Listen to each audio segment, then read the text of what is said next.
Alhamdulillah kami bersama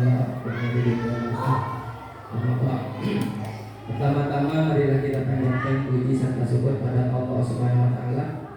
Berkat kudrat dan irodatnya kita semuanya bisa berkumpul dalam acara diseminasi budaya positif yang dilaksanakan di SDN Harum Mulia 3. Hadirin yang berbahagia, dalam kegiatan ini kita akan melalui beberapa langkah sebelum dilanjutkan ke beberapa acara yang lain. Marilah kita buka dulu acara ini dengan bacaan basmalah bersama-sama. Bismillahirrahmanirrahim. Selanjutnya saya ucapkan terima kasih kepada para dewan guru yang telah hadir untuk mengikuti kegiatan diseminasi budaya positif yang akan disampaikan oleh Ibu Atik Gartika SPD, yaitu angkatan TGP angkatan kedua Kabupaten Karawang, angkatan 11 Kabupaten Karawang. Hadirin yang berbahagia, untuk mempersingkat waktu, marilah kita simak dan dengarkan pemaparan materi diseminasi budaya positif yang akan disampaikan oleh Ibu Atik Gartika SPD. Kepadanya disilakan. Terima kasih kepada Bapak Saiful Jamil atas pembukaannya. Bismillahirrahmanirrahim. Assalamualaikum warahmatullahi wabarakatuh.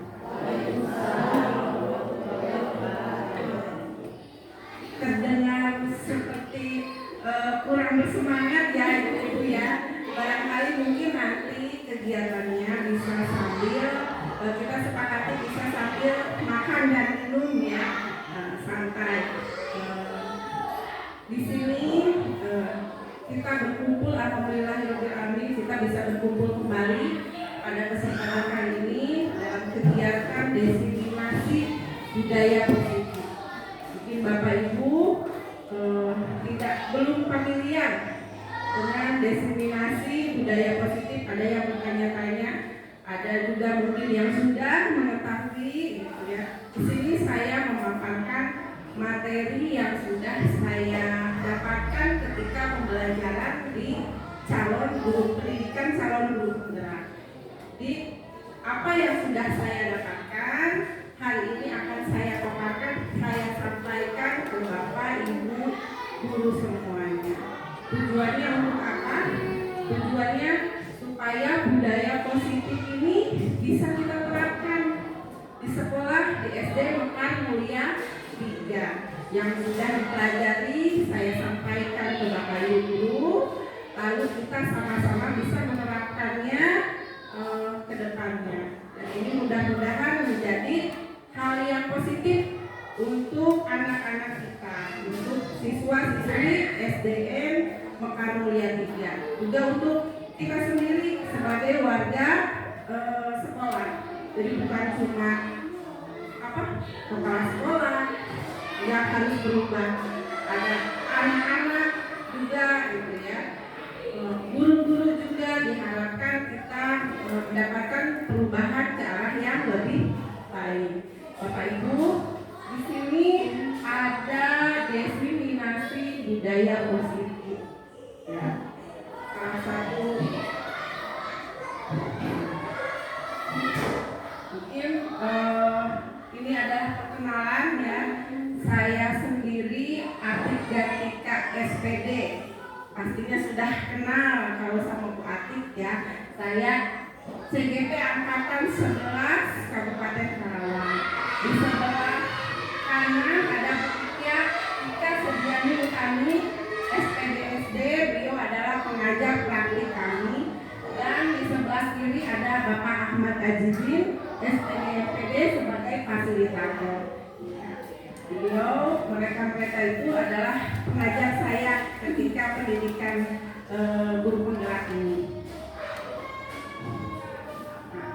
tujuan kegiatan hari ini itu adalah menyampaikan pembelajaran dari penerapan konsep inti dari modul budaya positif serta pemahaman mengenai konsep-konsep inti dalam modul budaya positif.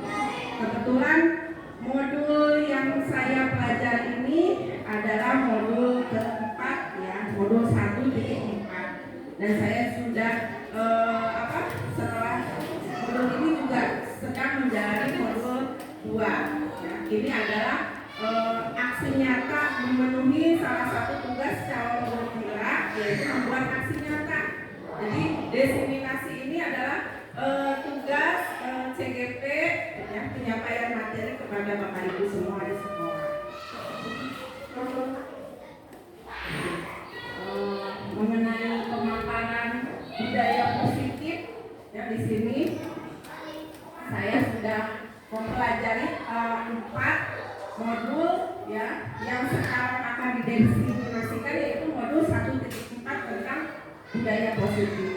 Jadi budaya positif itu merupakan perwujudan nilai-nilai kebajikan universal sehingga menjadi sebuah kebiasaan di sekolah yang berpihak pada murid, agar murid dapat berkembang menjadi pribadi yang kritis, penuh hormat dan tanggung jawab ya. Budaya positif kaitannya dari modul-modul terdahulu, modul 1.1, 1.2, 1.3 sebelum beranjak ke modul 1.4. Ini yang saya pelajari. Jadi saling berkaitan. Jadi yang pertama filosofi KHD. KHD itu Ki Hajar Dewantara ya. Merupakan budaya positif yang berpihak kepada murid, dapat membantu murid memahami dan menyadari akan nilai-nilai kebajikan universal sehingga dapat menuntun segala kodrat yang mereka miliki agar mereka dapat mencapai keselamatan dan kebahagiaan yang setinggi-tingginya, baik sebagai manusia maupun sebagai masyarakat. Itu adalah filosofi menurut Ki Hajar Dewantara. Lalu dikaitkan dengan nilai dan peran guru penggerak ya, yang budaya positif itu akan tercapai jika guru penggerak memiliki nilai dan peran sebagai guru penggerak. Salah satunya melakukan kolaborasi untuk melakukan penerapan budaya positif yang berpihak kepada murid. Ya, contoh kolaborasi salah satunya hari ini ya. Hari ini kita berkumpul, kita berkolaborasi untuk mendapatkan apa yang diinginkan, perubahan yang diinginkan. Lalu 1.3 yaitu visi guru penggerak. Guru penggerak harus mampu mengembangkan dan mewujudkan visi sekolah yang berpihak pada murid dan berlandaskan nilai-nilai kebajikan universal. Ya, melalui manajemen perubahan dengan berinquiry apresiatif, menggunakan tahapan bajak sehingga muncul budaya positif di sekolah yang berpihak kepada murid. Ya. Di sini ada kegiatan pemantik. Kegiatan pemantik, saya akan membagi tiap kelompok 2 orang. Ya, silakan cari pasangannya. Di sini ada yang sudah duduk berdua, berarti itu sudah jadi pasangannya. Tapi mungkin Pak Jama sama Pak Bintang berpasangan ya, boleh. Nah, di sini ada kita melakukan kegiatan cobalah buka ya. Coba sekarang ada yang jadi guru A ya, ada yang jadi guru B ya. Coba sweet dulu, sweet sama temannya, sama pasangannya sweet. Suka yang tengah jadi guru A ya, yang kanan jadi guru B ya, yang tengah jadi guru A, yang kanan jadi guru B. Tapi tetap nanti tukeran ya, tetap apa? Instruksinya apa? Guru yang berperan sebagai A, mana guru A? Acungkan tangan. Nah, kepalkan salah satu tangan Anda, coba Anda bayangkan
Bisa tidak?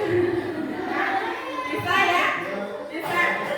Silahkan caranya seperti apa supaya temannya itu yang tadi ya boleh kritikin, boleh dihafal ya, boleh ya, mulai dari sekarang 1, 2, 3.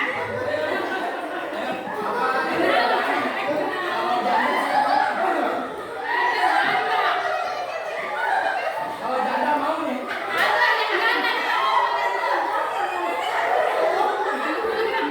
Kalau ada janda mau.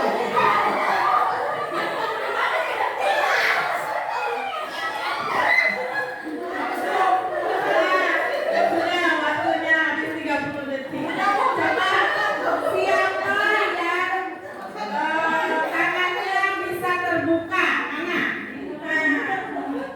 Kenapa bisa terbuka? Karena dibuka ya, karena dikelitikin. Ibu tadi caranya gimana supaya tangan temannya terbuka ini? Dikelitikin. Siapa yang tangannya tetap utuh?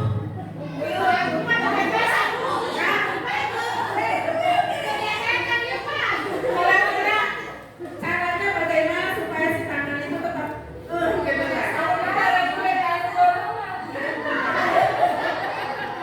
Ujungnya tidak menarik. Karena ujungnya tidak menarik, jadi tetap ya teguh ya.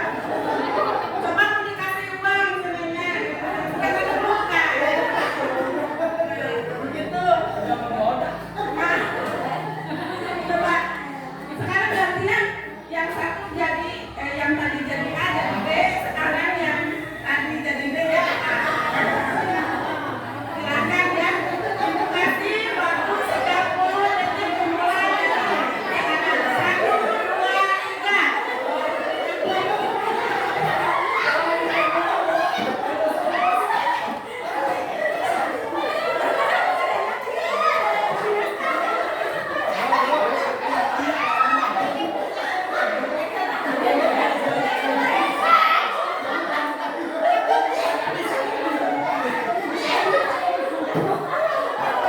Nah, cukup ya.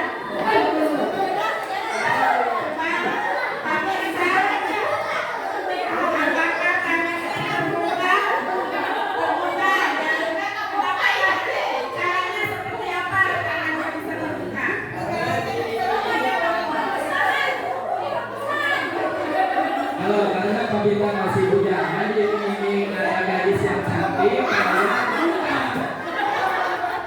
Jadi itu keinginan mungkin Pak Bintang dengan ikhlas kalau kayak gitu ya membuka ya.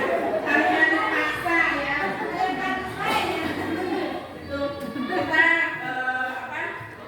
permainannya terima kasih ya permainan sebentar sebagai supaya tuh dimulai gitu ya.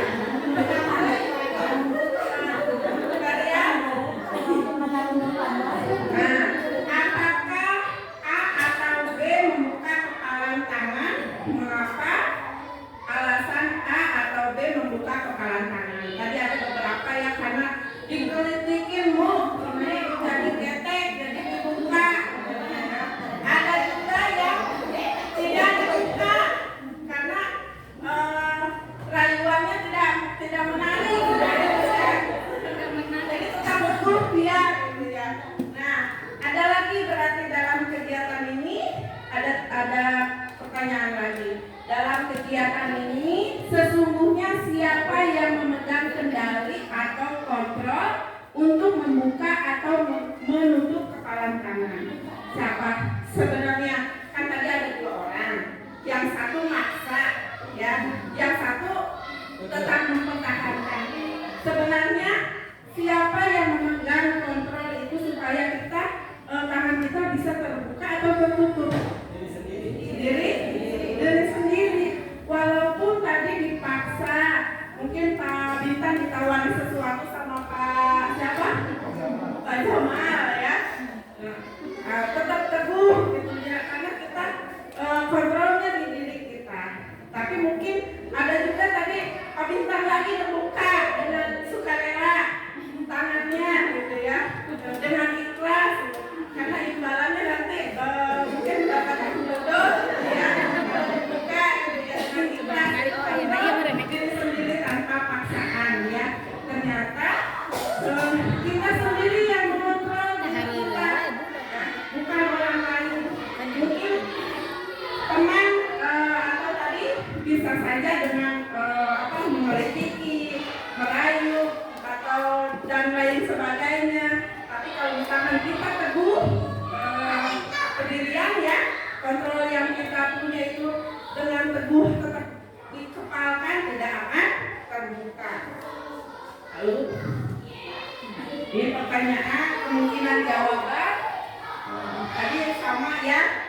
yang terbuka dan ada yang tertutup. Tadi juga ada pertanyaan, siapa yang sesungguhnya memegang kontrol ya, yang menutup kepalan tangan atau yang berusaha dengan segala cara untuk membuka kepalan tangan temannya ya.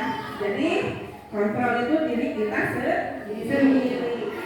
Itu yang akan kita pelajari ya. Ada tentang di sini ada miskonsepsi tentang makna kontrol ya. Selama ini kita sudah salah memahami ya.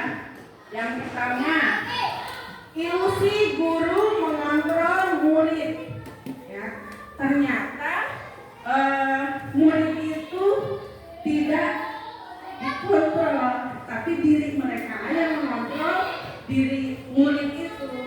Kita sebenarnya kalau misalkan miskonsepsi itu berarti sesuatu yang sebenarnya salah ya, yang kita dikira betul ternyata kurang betul. Jadi ilusi guru mengontrol murid, dikiranya muridnya bisa dikontrol sama kita ya, ternyata tidak ya. Murid itu sesuai dengan apa yang dirasanya gitu. Lalu ilusi bahwa kritik dan membuat orang merasa bersalah dapat menguatkan karakter ya. Ternyata itu juga kalau cuma kritik dan merasa berbuat salah ke anak juga tidak akan mungkin kelihatannya saja ya anak merasa bersalah, tapi kita di dalam hatinya tidak tahu ya. Lalu ilusi bahwa semua penguatan positif efektif dan bermanfaat. Lalu ilusi bahwa orang dewasa biasanya beranggapan bahwa anak murid itu bisa kita kontrol. Nah, ternyata itu tidak ya, tidak bisa. Walaupun kita sebagai orang dewasa tidak mungkin diperkenankan untuk mengontrol anak ya. Lalu, nah di sini ada perubahan paradigma stimulus respon kepada pendekatan teori kontrol. Ya, yang pertama realitas kebutuhan kita sama. Teori kontrol juga sama, realitas kebutuhan kita berbeda. Ya, kalau yang respon itu mungkin kita tadi beranggapan kebutuhan kita sama gitu ya. Tapi kalau teori kontrol tadi kebutuhan kita berbeda. Yang satu mungkin kita butuh membuka tangan gitu. Yang satunya lagi juga butuh kita melupakan tangan. Dan diambilnya sedang di dalamnya kayaknya. Jadi sama-sama kebutuhannya berbeda. Semua orang melihat hal yang sama. Karena setiap orang memiliki gambaran yang berbeda. Karena isi kepala itu setiap orang pasti beda-beda kan. Kita mencoba mengubah orang agar berpandangan sama dengan kita. Di teori kontrol, kita berusaha memahami pandangan orang lain tentang dunia. Lalu perilaku buruk dilihat sebagai suatu kesalahan. Nah, kalau di teori kontrol itu semua perilaku memiliki tujuan, ya, dan lain sebagainya. Mungkin di sini ada orang lain bisa mengontrol saya, tapi teori ini hanya Anda yang bisa mengontrol diri Anda, ya. Kita beranggapan itu adalah yang kita anggap sebenarnya sudah betul, ternyata ada yang harus diluruskan. Di sini kita saya akan menerangkan lagi tentang disiplin positif menurut Ki Hajar Dewantara. Jadi menurut Ki Hajar Dewantara, seseorang yang memiliki disiplin diri berarti mereka bisa bertanggung jawab terhadap apa yang dilakukannya karena mereka mendasarkan tindakan mereka pada nilai-nilai kebajikan. Ya. Lalu menurut Kuesen, bagaimana cara kita mengontrol diri dan bagaimana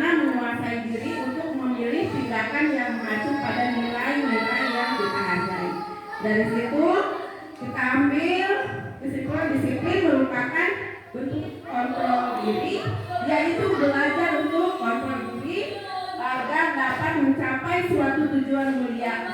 Tujuan mulia di sini mengacu pada nilai-nilai atau prinsip-prinsip mulia yang dianut seseorang.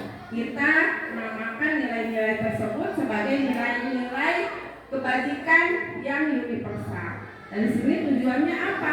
Tujuannya untuk menjadikan murid memahami, menyadari, dan melakukan suatu tindakan berdasarkan nilai-nilai kebajikan universal tanpa paksaan, pujian, atau hukuman. Ya, jadi kita mau anak-anak kita itu sadar dengan sendirinya. Kadang kita capek ya, misalkan ngomel-ngomel, tapi anak akan kita melakukan lagi di kemudian hari. Karena si anak itu belum sadar bahwa yang mengontrol dirinya itu diri dia sendiri. Jadi bukan orang lain ya.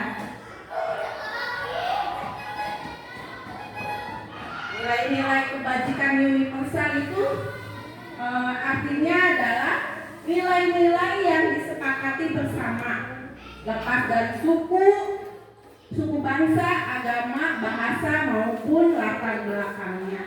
Jadi nilai-nilai kebajikan itu sangat luas, ya, sangat banyak. Bahkan ada 6 kelompok yang mengelompokkan nilai-nilai kebajikan, yaitu yang pertama profil pelajar Pancasila. Mungkin Bapak Ibu guru sudah familiar dengan nilai kebajikan yang di dalam profil pelajar Pancasila. Yang pertama beriman dan bertakwa kepada Tuhan Yang Maha Esa dan berakhlak mulia. Lalu mandiri, bernalar kritis, berkebinekaan global, bergotong royong, dan kreatif. Itu adalah nilai-nilai kebajikan pada profil pelajar Pancasila. Lalu menurut Ibu Primerier program atau sikap murid itu ada beberapa, ada 12 ya. Toleransi, rasa hormat, integritas, mandiri, menghargai, antusias, empati, keingintahuan, kreativitas, kerjasama, percaya diri, dan komitmen. Ya, itu adalah nilai-nilai kebajikan yang ingin kita capai supaya anak itu punya nilai-nilai kebajikan yang baik nantinya. Nah, di sini juga ada 9 pilar karakter, ya. Ada cinta dan Tuhan dan segenap ciptaannya, kemandirian dan tanggung jawab, kejujuran, amanah, diplomatis, hormat dan santun, dermawan, suka menolong dan gotong royong, percaya diri, kreatif, dan pekerja keras. Lalu ada kepemimpinan, baik hati, rendah hati, toleransi, kedamaian, dan kesatuan. Itu baru 3 ya.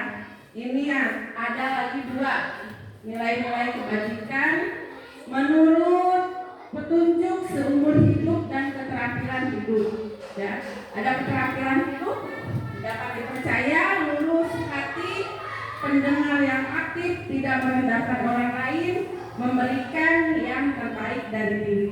Lalu petunjuk hidup contohnya peduli, penalaran, bekerja sama, keberanian, keingintahuan, usaha, kelulusan, berorganisasi, kesabaran, keteguhan hati, kehormatan, memiliki rasa humor, berinisiatif, integritas, pemecahan masalah, sumber pengetahuan, tanggung jawab, persahabatan.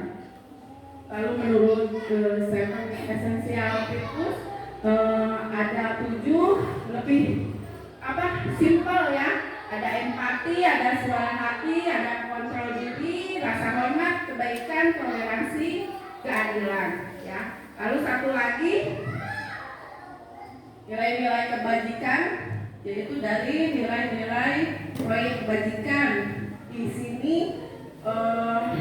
sudah sangat lebih simpel ya. Di sini kita ada peduli, ada rajin, integritas, rasa hormat, keterus terangan, keberanian, ya, kebahagiaan, tanggung jawab, kebersihan, kesantunan, sampai pengertian. Jadi pengertian juga termasuk ke dalam nilai-nilai kebaikan.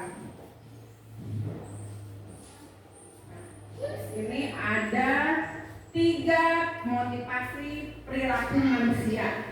Ya. Ada motivasi eksternal. Eksternal itu dari luar.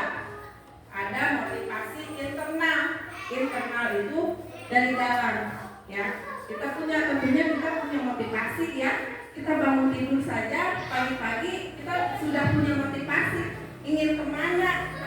Ingin masak apa? Gitu kan ya. Mau kemana hari ini? Gitu kan.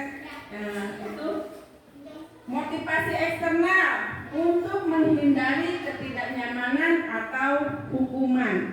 Ya. Motivasi eksternal yang satu lagi untuk mendapatkan imbalan atau penghargaan dari orang lain. Misalkan si anak itu melakukan sesuatu tapi ingin cuma dapat imbalan.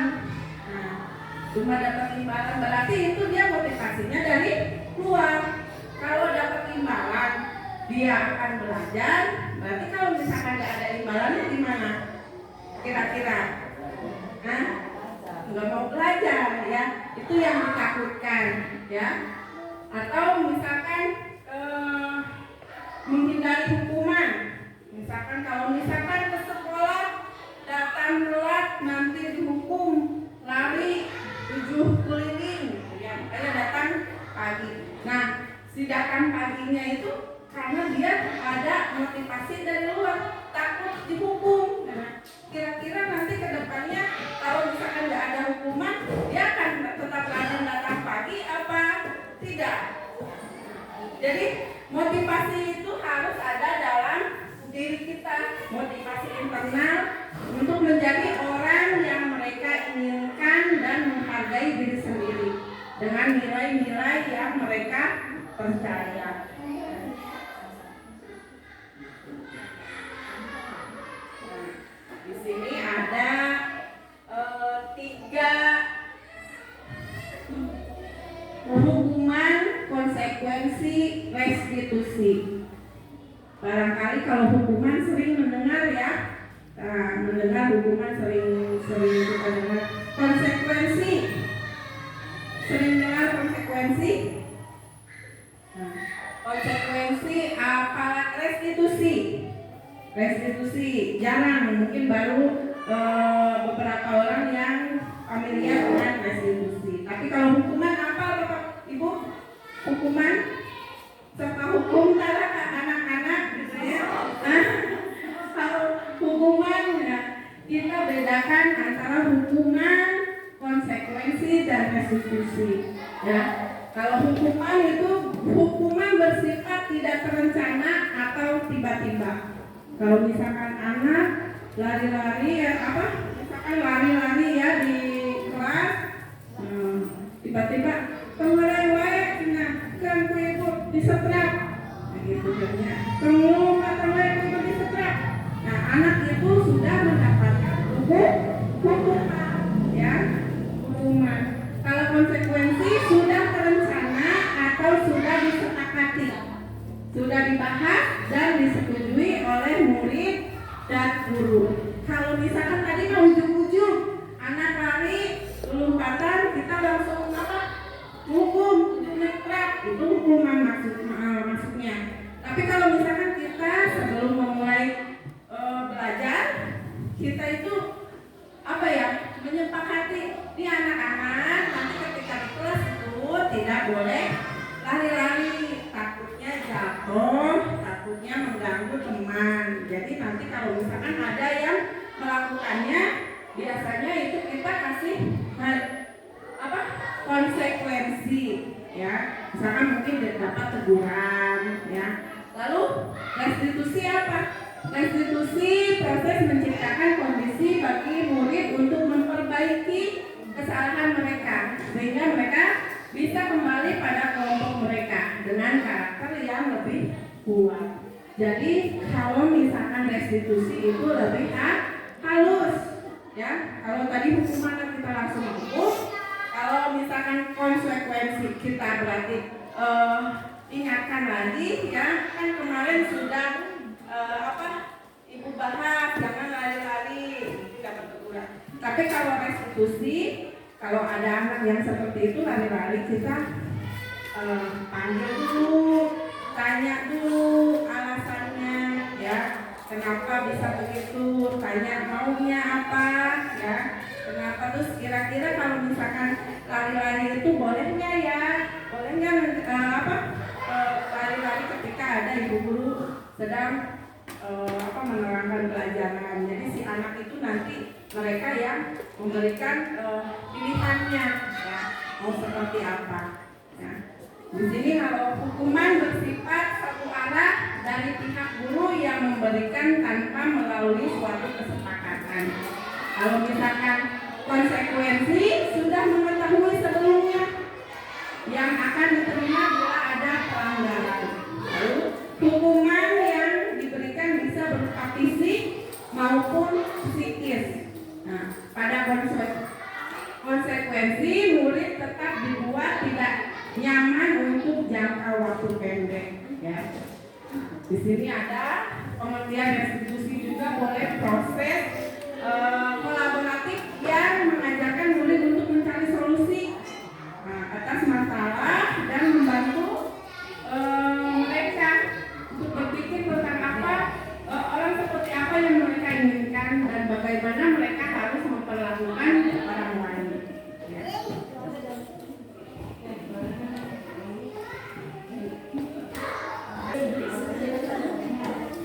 Nah, di sini ada identitas yang gagal dan identitas yang sukses.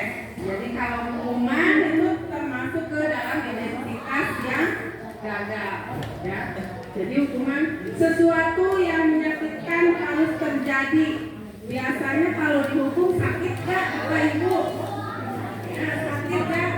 Kalau misalkan ada murid yang dihukum lari 70 itu kan menimbulkan rasa sakit ya, mungkin pegal-pegal, mungkin kakinya sakit.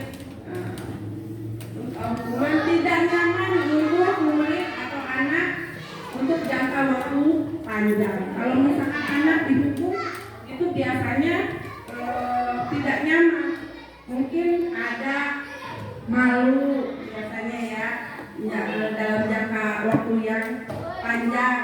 Mungkin waktu SD dihukum teman-teman yang lain ditertawakan, itu akan selalu teringat sampai dewasa gitu ya.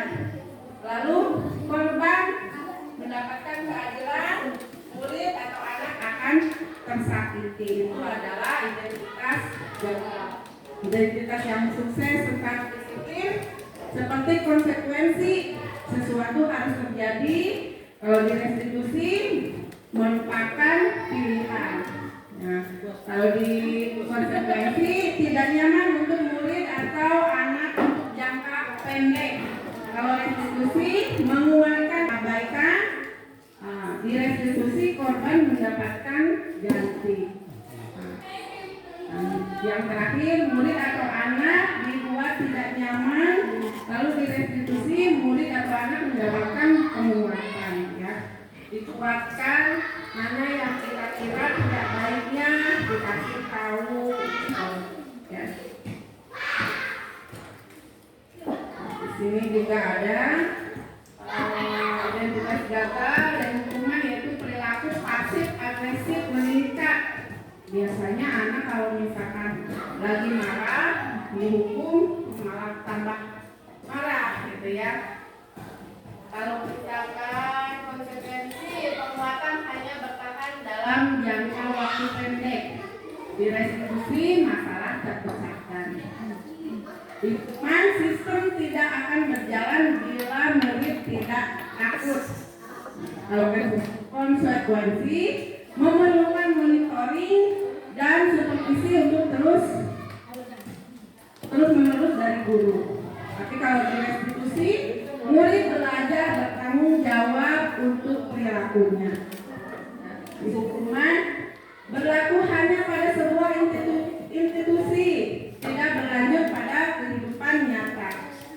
dikasih peraturan, dikasih hukuman, tapi cuma berlaku di sekolah saja. Di rumah bisa saja karena tidak ada peraturannya, maka bisa hal-hal yang dilarang itu bisa dilakukan, ya.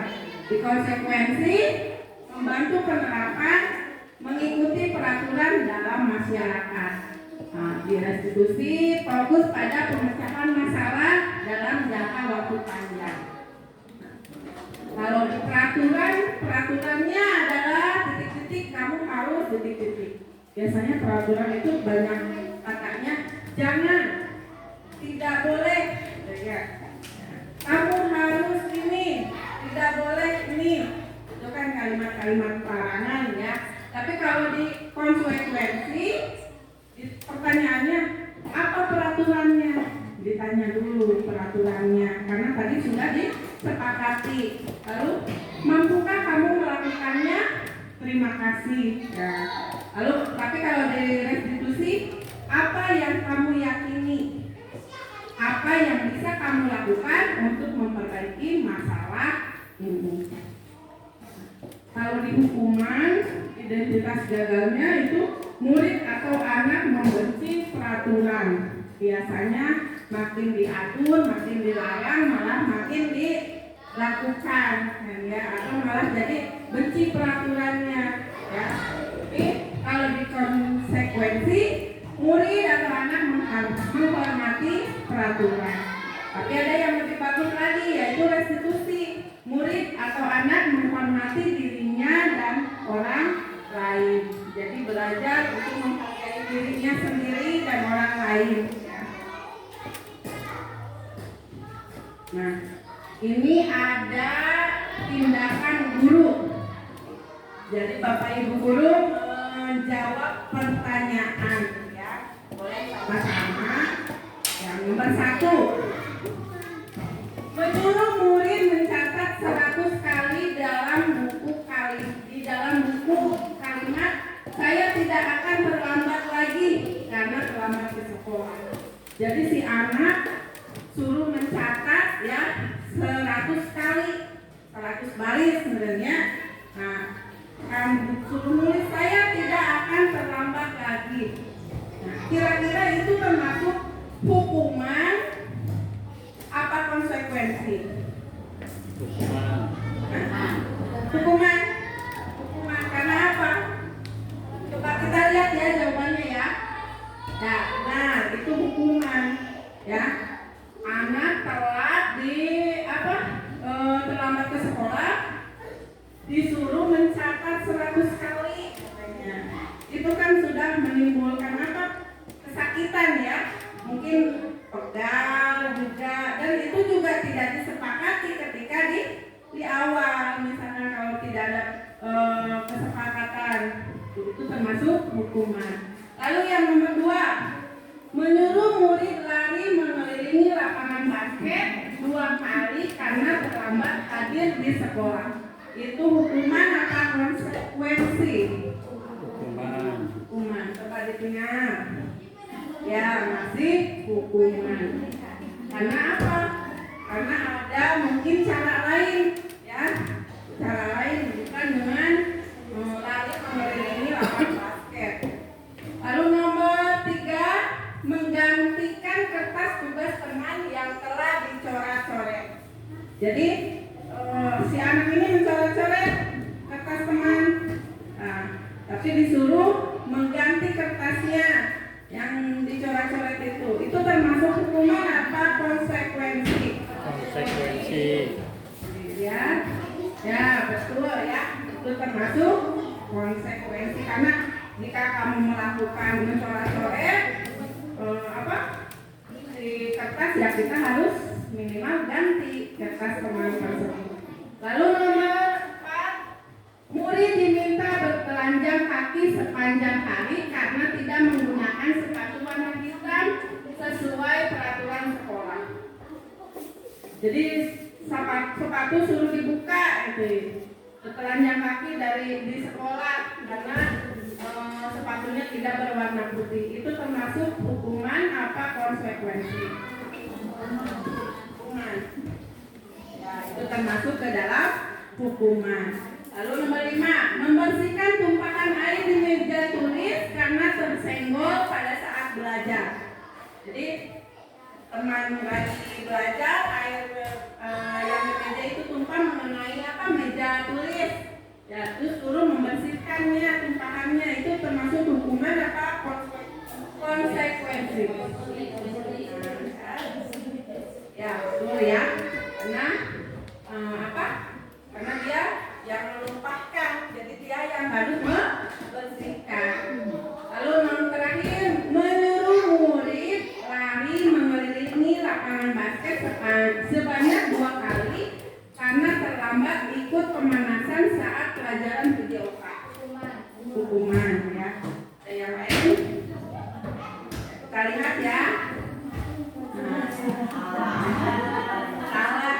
Ya, karena tadi mungkin ada yang lari hukuman, tapi yang ini ternyata konsekuensi, bedanya ya. Karena menurut ini kan saat pelajaran PJOK itu kan olahraga ya. Karena terlambat ikut pemanasan. Jadi pemanasan itu sebagian dari dari olahraga. Kalau misalkan kita olahraga tanpa pemanasan bisa cedera ya.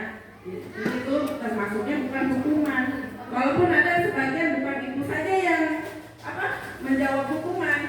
Ketika di awal juga saya pikir itu adalah hukuman, tapi ternyata sesuai dengan kebutuhan.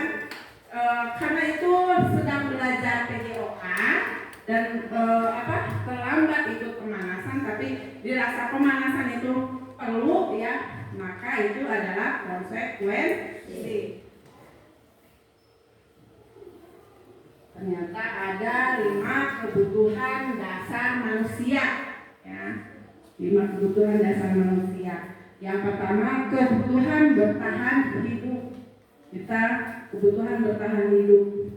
Pasti ingin hidup ya, makanya napas terus tiap hari gitu ya. Insya Allah panjang umur. Lalu kasih, sayang, dan rasa diterima.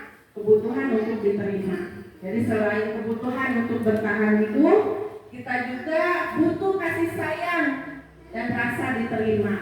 Lalu kita butuh penguasaan, kebutuhan pengakuan atas kemampuan, lalu kebebasan, kebutuhan akan pilihan. Lalu yang terakhir yaitu kesenangan, kebutuhan untuk merasa senang. Jadi itu adalah 5 kebutuhan dasar manusia ya.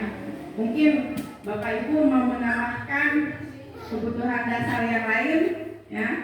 Nah, ini aja yang Ibu terangkan ya, ada 5 ini. Nah, kita ada contoh kasus ya. Di sini Ibu bacakan, Ibu Ambar, guru wali kelas 2A SD Pelita Hati, sedang bingung menghadapi ulah salah satu murid di kelasnya, Doni. Beberapa anak kelas 2A telah datang padanya dan mengeluhkan Doni seringkali meminta bekal makan siang mereka dengan paksa. Jika Anda menghadapi situasi seperti Ibu Ambar, apa yang akan Anda lakukan? Menurut Anda, kira-kira apa alasan Doni melakukannya? Alasannya kira-kira apa? Doni, rasanya kurang mampu mungkin ya. Ada lagi yang lain? Nah, jadi setiap hari itu Doni selalu meminta bekal makan siang teman-temannya ya dengan paksa gitu ya. Jadi laporan ke ibu guru, ke Ibu Ambar teh bingung nih ya, apa yang akan Anda lakukan? Menurut Anda kira-kira alasan apa Doni melakukannya? Kita balik lagi ke yang tadi, ke kebutuhan dasar manusia. Kira-kira kenapa Doni melakukan itu? Dari 5 kebutuhan dasar hidup ini apa? Kebutuhan bertahan hidup ya. Salah satunya itu karena apa? Mungkin kita kan tidak tahu Doni itu sudah makan apa belum. apa perutnya lapar, apa belum ya, apa lapar apa tidak ya. Tapi kalau misalkan dia meminta makan, siapa tahu di rumah mungkin sedang kesulitan tidak ada makanan, jadi ketika di sekolah dia meminta bekal teman ya. Itu adalah kebutuhan dia bertahan hidup, karena untuk hidup kita perlu makan ya. Lalu mungkin ada ini tidak, kebutuhan kasih sayang dan rasa diterima. Kalau Doni tadi ya, kalau misalkan ternyata Doni sudah lapar gitu, di rumah juga kurang perhatian, mungkin tidak dimasakin gitu ya, kasih sayangnya kurang, mungkin ingin seperti orang lain dikasih bekal gitu ya contohnya. Lalu ada lagi dari kelima ini, penguasaan. Tadi kan mengambil dengan paksa ya. Apakah Doni itu mau menguasai makanan teman? Mungkin barangkali sebenarnya dia punya ya bekal gitu ya, tapi pengen punya orang lain gitu ya. Kebutuhan punya pengakuan atas kemampuannya. Lalu kebebasan. Kalau misalkan mungkin dia kurang bebas, misalkan dibekalin mie goreng terus, katanya bosen, pengennya aku tuh pengen makanan pas itu tuh temennya gitu ya, karena dia tidak merasa bebas gitu ya, merasa bebas, jadi ingin punya bekal orang lain. Lalu mungkin juga dia karena senang, mungkin cari perhatian teman gitu ya, senang gitu.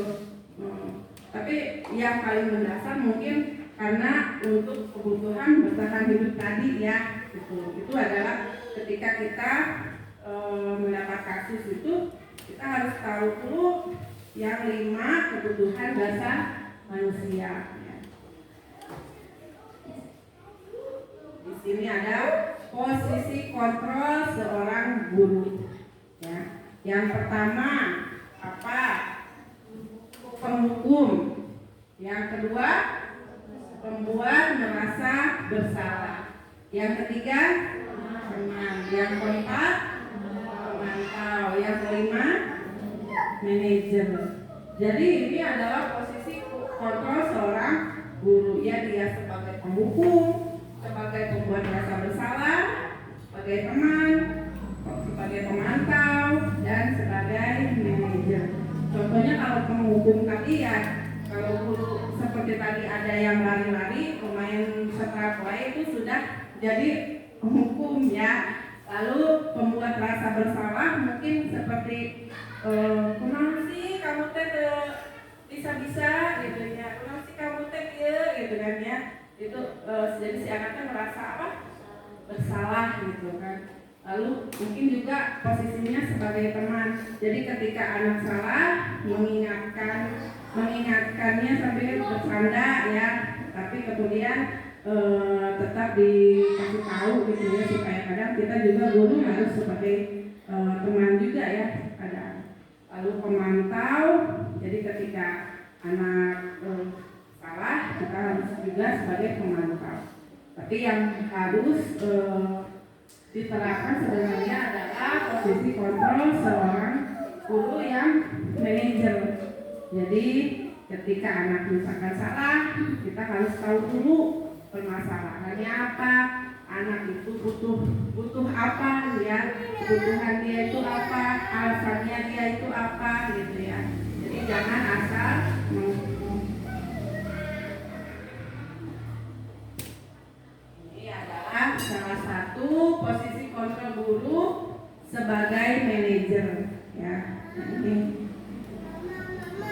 berbuat sesuatu bersama dengan murid, mempersilahkan murid mempertanggungjawabkan perilakunya, mendukung murid agar dapat menemukan solusi atas permasalahannya sendiri. Itu ketika guru sebagai manajer. posisi kontrolnya. Ya. Memiliki keterampilan di posisi teman atau pemantau pada waktu-waktu tertentu, bisa kembali kepada kedua posisi tersebut bila diperlukan. Ya. Jadi sebagai manajer juga sebagai pemantau dan di posisi teman. Ini ada keyakinan kelas, yaitu nilai-nilai kebajikan universal yang disepakati secara tersirat dan tersurat oleh seluruh warga kelas. Jadi kemarin itu di kelas 4 kita saya dan anak-anak sudah membuat keyakinan kelas. Keyakinan kelas itu yang nilai-nilai kebajikan universal yang kita sepakati gitu ya. Karena sekolah atau di kelas kan ada aturan-aturannya. Ya. Contoh ini contoh keyakinan kelas. Di kelas 1 ini sebagai contoh ya. Setiap anggota kelas perlu belajar. Setiap anggota kelas perlu senang. Setiap anggota kelas perlu melakukan tugas. Setiap anggota kelas perlu saling menghargai. Setiap anggota kelas perlu merasa aman. Ini adalah contoh keyakinan kelas. Jadi nilai-nilai kebajikannya itu berarti anak perlu belajar, perlu senang, perlu melakukan tugas, saling menghargai dan merasa aman. Ini contoh keyakinan kelas di kelas 5. Selalu bersikap positif, senantiasa menjadi diri terbaik, percaya dan menghormati orang lain serta barang miliknya, berkomitmen terhadap setiap tugas dan senantiasa membantu. Ya, itu adalah contoh untuk keyakinan kelas 1 dan kelas 5. Adapun ini untuk contoh keyakinan kelas 7, mungkin karena kelas 7 mah SMP ya. Di sini sudah simpel dibuatnya, yaitu hormat. Ada hormat, ada bekerja, dan diterima dan dimiliki.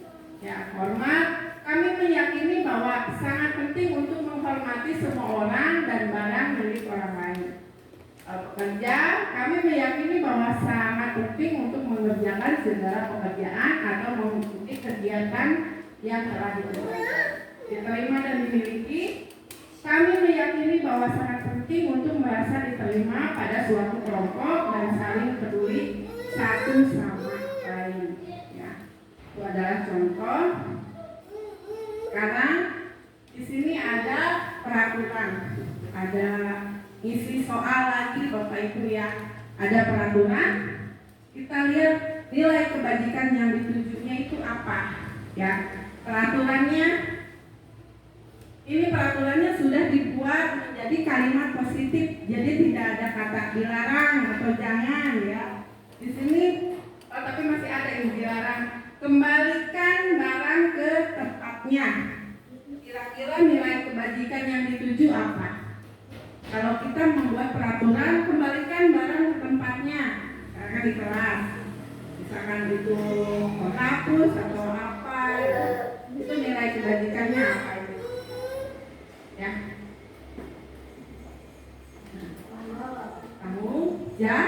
Tanggung jawab. Jadi anak diajarkan untuk bertanggung jawab ketika dia memakai barang sesuatu, itu harus dikembalikan ke tempat semula. Peraturan dilarang mengganggu orang lain. Nilai kebajikannya apa? Menghormati bisa. Kita lihat ya, menghormati orang lain dan diri sendiri. Jadi dilarang mengganggu orang lain, itu nilai kebajikannya menghormati orang lain dan diri sendiri. Lalu ada peraturan hadir di sekolah 15 menit sebelum pembelajaran dimulai.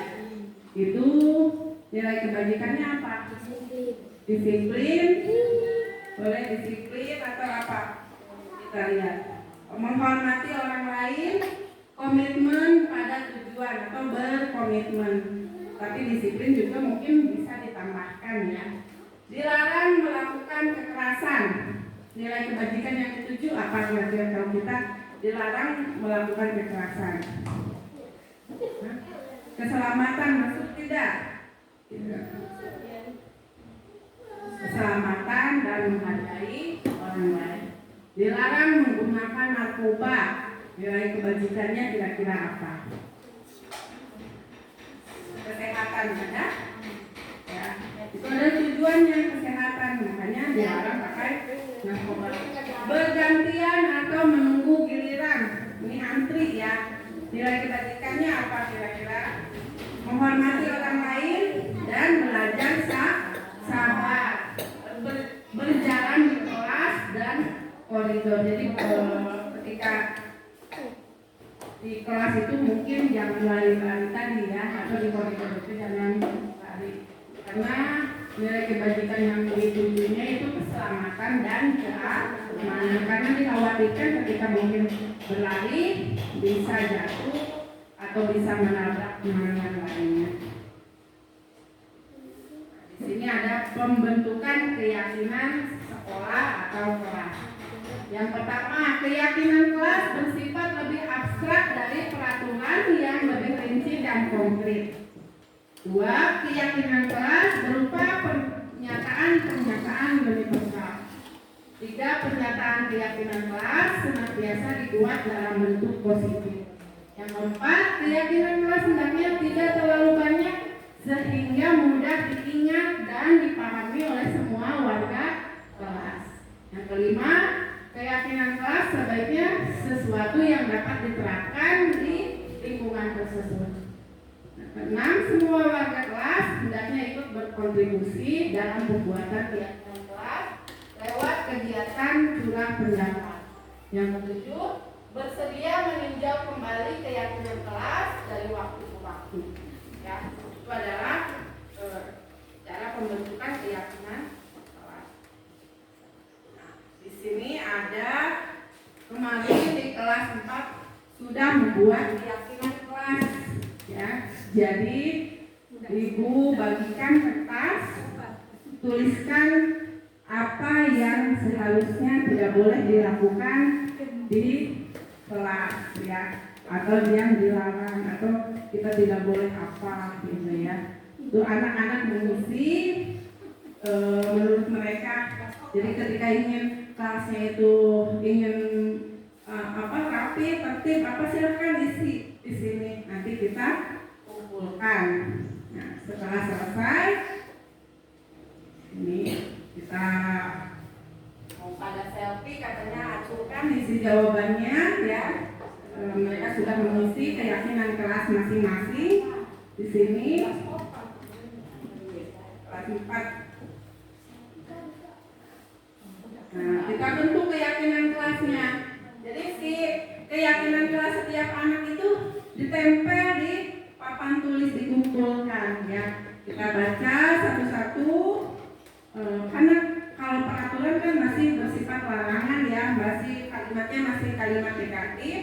Jadi dirubah dulu menjadi kalimat positif.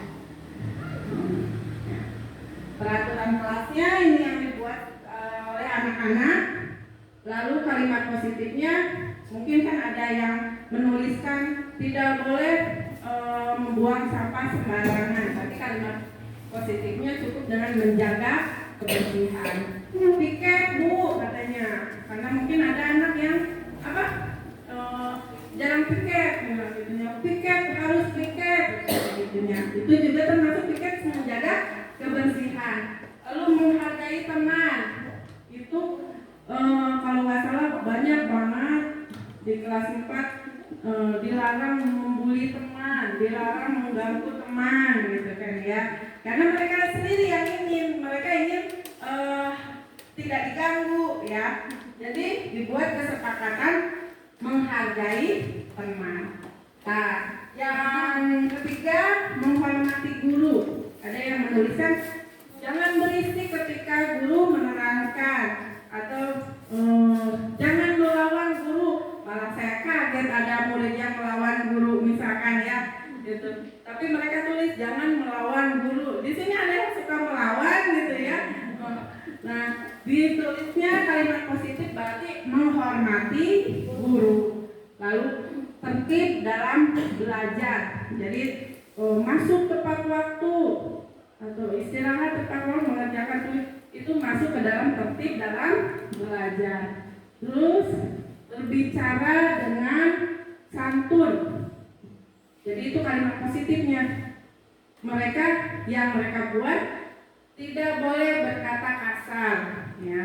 Tidak boleh berkata ini yang sering dikatakan anak-anak ya, yang kasar gitu ya. Jadi kita jadikan kalimat yaitu berbicara dengan santun. Nah, yang terakhir kalimat positifnya belajar dengan semangat. Jadi di dalam kelas itu kemarin ada yang bilang tidak boleh tidur di kelas gitu ya. Jadi tidur itu berarti kan tidak semangat ya. Tidur tidak boleh bercanda. Berarti itu tidak kurang semangat belajarnya. Jadi kita sepakati belajar dengan semangat. Nah, dari peraturan yang ditulis anak-anak, kita cari nilai kalimat positifnya, lalu menjadi keyakinan kelas. Jadi keyakinan kelasnya itu lebih simpel kata-katanya. Tadi menjaga kebersihan, itu kita tanggung jawab. Lalu saling menghargai teman, menghargai teman, berarti kita saling menghargai. Menghormati guru, berarti saling menghormati. Tertib dalam belajar, berarti kita harus tertib atau disiplin. Berbicara dengan santun, berarti kita harus sopan santun. Belajar dengan semangat, berarti keyakinan kelasnya kita harus semangat. Ini adalah keyakinan kelas yang sudah dibuat oleh anak-anak kelas 4 kemarin. Jadi mereka yang menuangkannya, mereka yang membuatnya menjadi lebih simpel ya, kalimat positif, dan dicapailah ini keyakinan kelas yang berupa nilai-nilai kebajikan universal. Itu tujuannya ya, tujuan dari keyakinan kelas itu supaya anak tahu apa yang mereka mau ya, apa yang harus diterapkan, apa yang boleh dan tidak. Nah, setelah dibuat tadi, keyakinan kelas itu ditandatangani dan disepakati.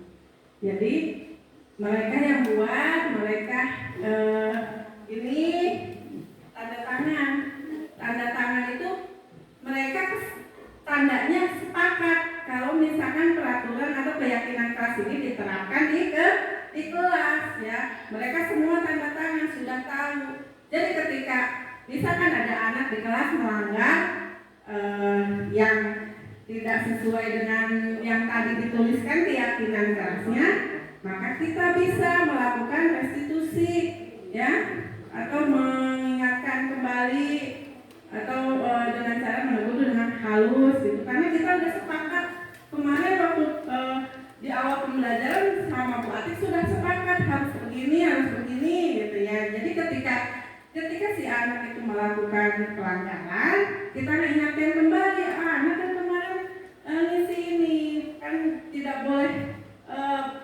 begini gitu ya. Jadi bukan cuma langsung melarang ya, bukan cuma langsung menghukum, tapi kita buat kesepakatan kelas. Jadi dari keyakinan kelas tadi disepakati di tanda tangan, jadilah ini kesepakatan ke kelas yang harus mereka sepakati. Yang biasanya Ibu kemarin karena waktunya tidak kurang ya, di sini kesepakatan ini bukan berupa tulisan di papan tulis bisa hilang kan, ketika dihapus hilang, lupa. Jadi anak itu ketika sudah membuat kesepakatan kelas, kita bikin poster kesepakatan kelas. Jadi si kalimat-kalimat yang ini keyakinan kelas ditulis dan ditempel di kelas. Jadi sebagai pengingat. Dan juga biasanya di bawahnya juga di tanda-tanganin karena itu kesepakatan bersama gitu. Ya, Ibu nggak nempelin contohnya karena kemarin kelas 4 belum membuatnya, tapi nanti rencana kedepannya akan dibuatkan.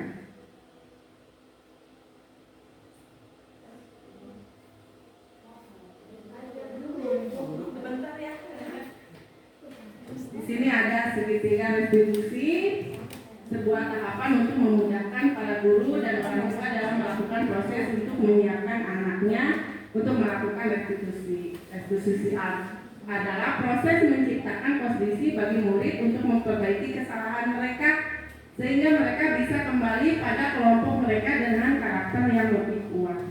Ya. Ini ada segitiga restitusi itu yang pertama menstabilkan identitas terlebih dahulu.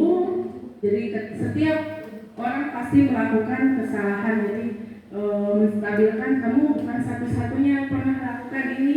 Jadi ketika anak ada salah, kita stabilkan dulu identitasnya, bertanya dulu, lalu dilanjutkan dengan menanyakan keyakinan, ya. Keyakinan kelas apa yang telah kita sepakati. Nah, tadi kan sudah dibuat ya keyakinan kelasnya. Kamu ingin menjadi orang yang seperti apa? Ketika anak melakukan kesalahan. Lalu selanjutnya validasi tindakan yang salah. Kamu tentu punya alasan mengapa melakukannya. Adakah cara yang lebih efektif untuk mendapatkan apa yang kamu butuhkan? Jadi si anak itu dia menjawab sendiri maunya seperti apa ketika melakukan kesalahan. Dan di sini juga ada pengalaman dan pembelajaran yang menerapkan segitiga restitusi.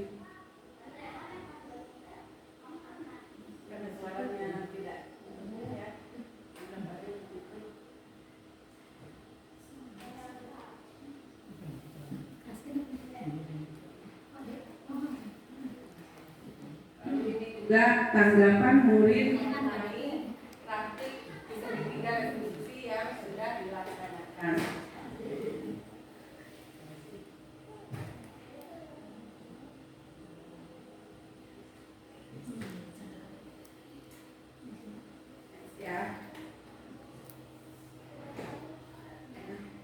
Refleksi untuk kegiatan kali ini perlu pembiasaan dalam melakukan kegiatan segitiga restitusi agar dapat menciptakan budaya positif di kelas atau sekolah sehingga murid dapat menjadi pribadi yang bertanggung jawab. Refleksinya, lalu tindak lanjutnya kedepannya membuat keyakinan kelas di awal tahun ajaran. Jadi ketika tahun ajaran itu Bapak Ibu guru membuat keyakinan kelas, ya. Mengevaluasi keyakinan kelas secara berkala. Jadi ketika sudah jadi pun misalkan ada yang kurang, ada yang perlu ditambahkan, silahkan ditambahkan. Boleh mengevaluasi keyakinan kelasnya. Lalu nomor 3, melakukan sosialisasi kepada orang tua murid saat awal ajaran. Ya. Lalu melakukan pembiasaan segitiga restitusi dalam menyelesaikan masalah yang dihadapi oleh murid. Yang seperti tadi, seperti dicontoh, ketika anak berbuat salah itu jangan langsung menerima hukuman, tapi pertanyakan dulu, validasi tindakan dulu, ya. Ini adalah yang paling ditunggu-tunggu di penghujung kegiatan untuk Bapak dan Ibu guru. Saya haturkan banyak-banyak terima kasih atas waktunya hari ini. Mudah-mudahan ilmu atau materi yang saya sampaikan dapat bermanfaat bagi Bapak Ibu semua. Ya, mudah-mudahan apa yang Bapak Ibu luangkan waktunya hari ini akan mendapatkan pahala dari Allah Subhanahu wa Ta'ala. Ya, karena tidak ada ilmu yang tidak bermanfaat, pasti semuanya bermanfaat. Ya, ilmu yang baik. Cukup sekian dari saya, kurang lebihnya mohon maaf. Wabillahi taufiq wal hidayah. Wassalamualaikum warahmatullahi wabarakatuh.